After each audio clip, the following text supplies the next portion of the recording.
Very well done to everybody on making these teams. Good luck, your journey's starting. What age are you, 11 or 12? 11. Well done. It's funny, you know, when I was 11, I made the St George Causey Shield B team. I bowled medium pace and I batted 9. And 10 years later, I was batting 8 for Australia and bowling leg spin. So work at all your skills. Things turn around. You can be a number 3 batter now and hardly bowl, and then become a specialist spinner who bats 6.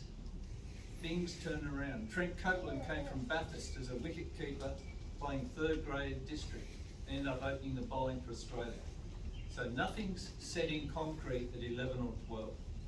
So keep working at each of the skills. Even if you're batting 9 or 10, work as if you're an opener.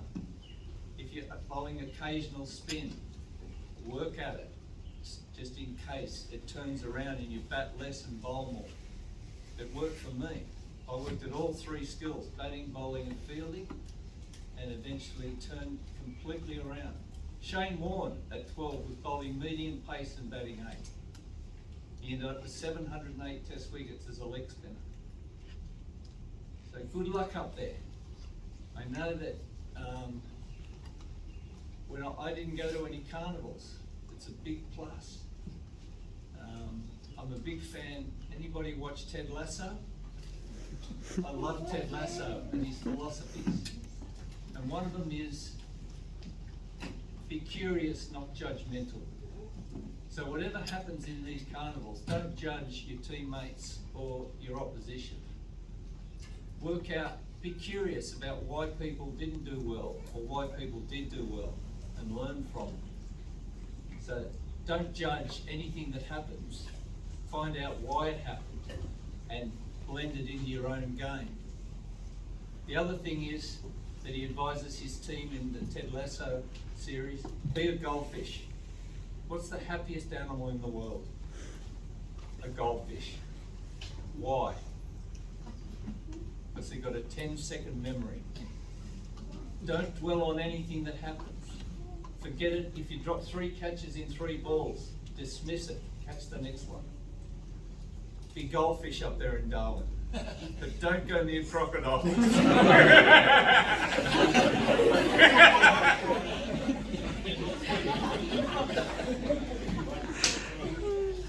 I know, I love the way the Australian women's team plays. The men's play well under Pat Cummins. I love the way the girls go about what they do. They win, 92% of their games, the Australian women's cricket team? Absolutely stunning record. And they do it by adhering to old school principles.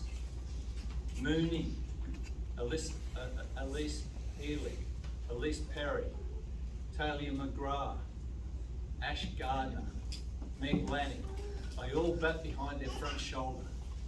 They all adhere to old school, and they put on 300 in 50 overs. When they're given out, I've never seen one of our women show dissent. They hardly ever go upstairs. If they're hit in front of the stumps LBW, they just walk off if they're given out.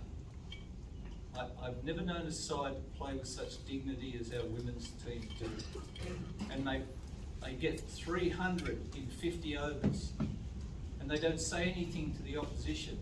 But as they're walking onto the field, their body language screams, chase that, bitches.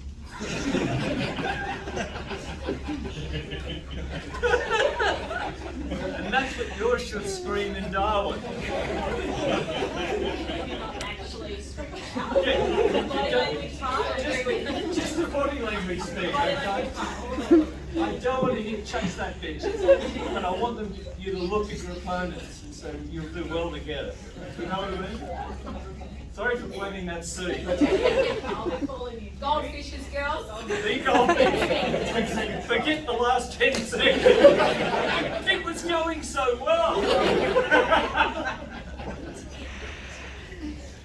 And thank you for me being part of the quiz and who got me right.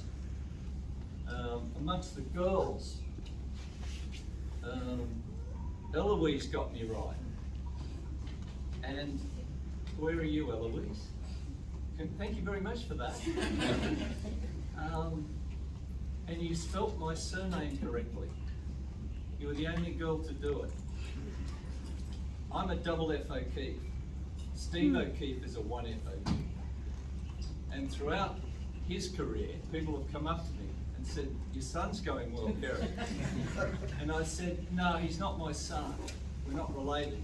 He's a double F, I'm a double F O'Keeffe, he's a one F. But in 2017, he got 12 wickets in a test in Pune, India. And he was on everybody's lips. People had come up to me in the street and say, gee, Scull, your boy's going well. And I'd say, his mother and I are very proud.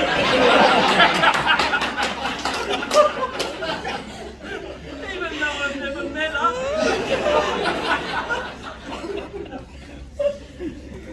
But thanks for getting the double F, Eloise, well done. And a lot of the boys, thank you, mates, for getting me right. You all did, thanks.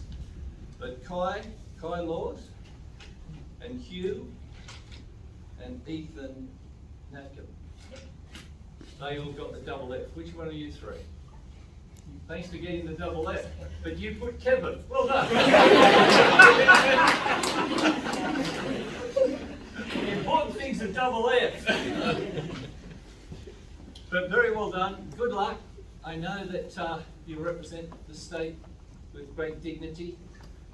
Rehearse the way you're going to play as a 21-year-old, accept decisions. I played in the 70s. People said, oh, it's a big sledging era. It wasn't.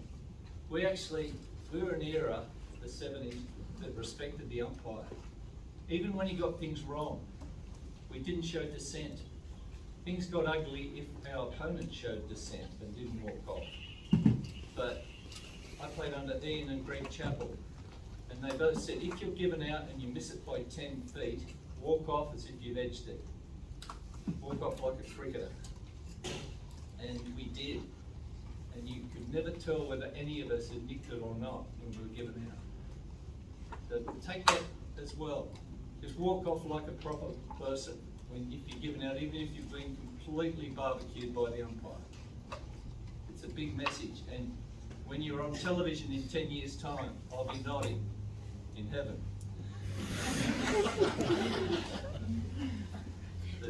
that you've accepted the decision as you should. But good luck. I know you've got terrific coaches here, you've got fantastic parental support. That was the other thing.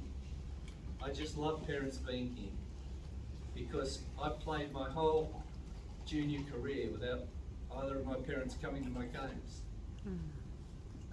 for various reasons. And it hurt me. And I went to all of my sons' cricket, swimming and everything. But you have parental support. If there's any of your teammates that may not have it, gather around him. Because it's a big thing in the underage to have your parents there.